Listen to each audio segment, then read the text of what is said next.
Okay, I heard you say this and I thought it sounded smart, but I'm not sure exactly what it would be. But you said something like companies should have a chief automation officer, or you drew some parallel. You said the way they have this today, in the future they will or should have chief automation officers. What does that mean? What did you mean by that tweet? Yeah, so this title is a little silly. It's just like, a neat title that you could Right. assign to someone whose job is something that I don't see enough in companies today. So you have people who are responsible for setting the goals, setting the strategy. Then you Right. have a bunch of people who are actually focused on going and deploying that strategy. What you don't really have in companies is someone who is solely responsible for making sure that we do that effectively. As in, are we automating the right things?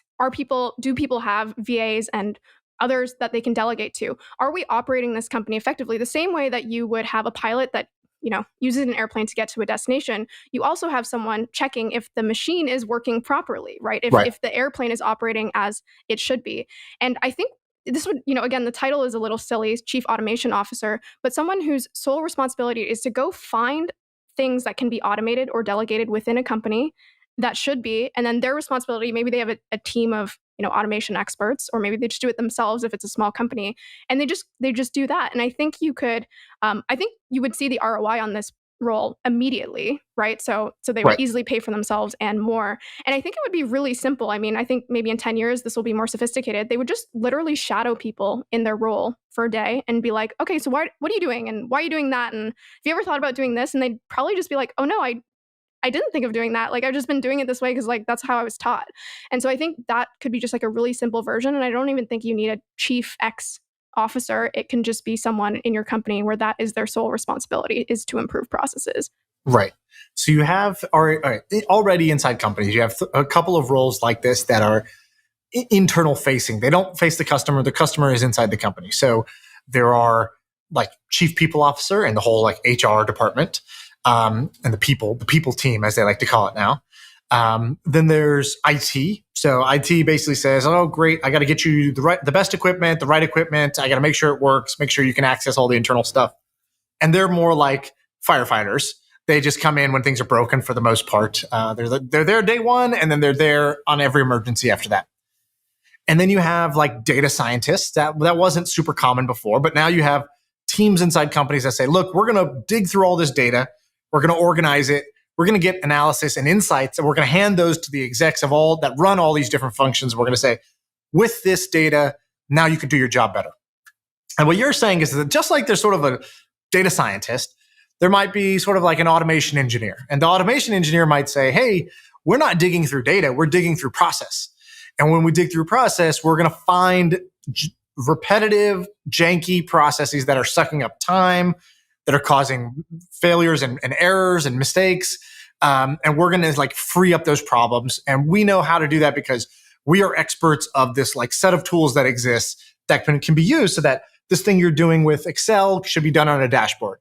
This thing you're doing manually that you set a reminder to do every night at 11 p.m., that can be automated or whatever, right?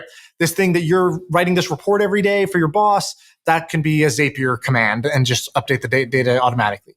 So I totally believe in what you're saying right now, which is kind of annoying. I like it more when we disagree, but I totally agree with this one. The question is, what would you do if you knew this like was going to be true?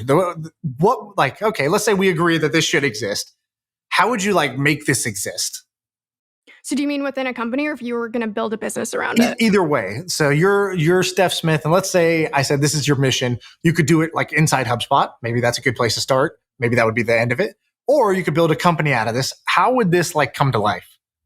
So I think if I was going to do it myself, I would do kind of what I just mentioned, which is I would go to my boss. I would say, "Hey, look, I've noticed that there are some processes that aren't efficient in my own role, in other people's role, but no one has the time to actually focus on this. They're too busy, running on the treadmill. They don't have enough time to repair their treadmill." So I'd say, give me this budget to hire someone part-time who just knows a lot about automation. Let me have them shadow me first. Let me have them shadow me. And then in 2 weeks' time, I'll come back to you and I'll tell you all the time that I saved so I can focus on these high performance projects. And then I would say, can I do this for another person? And then, just get that buy-in to show like, oh my gosh, look how effective this is. And then it would spread. If I was going to build a company around this, I would basically create a program. I mean, this is basically just a course to teach people exactly the most effective ways to use things like Zapier, no code tools, maybe a little bit of code so that they know how to implement automation. And then I would go to companies and do the same thing. Similar to what Lambda School is doing. Lambda School is allowing people to test drive their engineers and just say, hey, look, we'll give you a month free. And if you like them, you'll hire them at no, that month is going to be free. I would do the same thing. I would say, look, we've got these badasses. Your company doesn't have enough time to figure out how to make your internal processes better. So let me give you this person for a week, a month, whatever it is. And I want you to see the returns. And then after that, this is what we're charging for them. So I would do kind of a Lambda School-esque model if I was building a business around it. Right.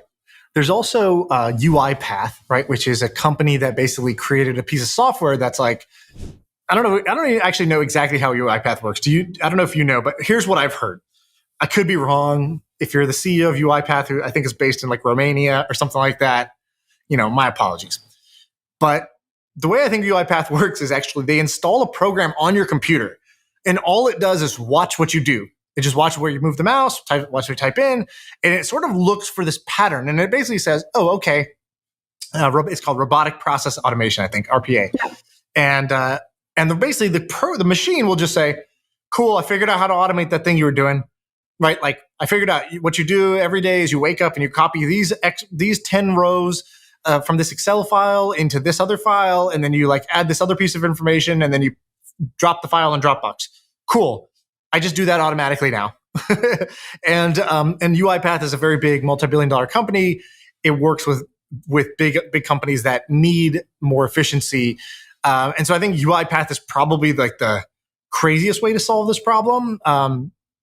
And I'm pretty fascinated with this idea of robot. It sounds almost too good to be true, right? Like if somebody pitched me this, I'd be like, nah, that's not how it works. Like a computer can't just watch what I do on a screen and like automate me. And like the reality is apparently it can. And so I would love to actually play with some of these and maybe invest in companies that are doing RPA, but I haven't had a chance to do it much myself. Do you know anything about UiPath?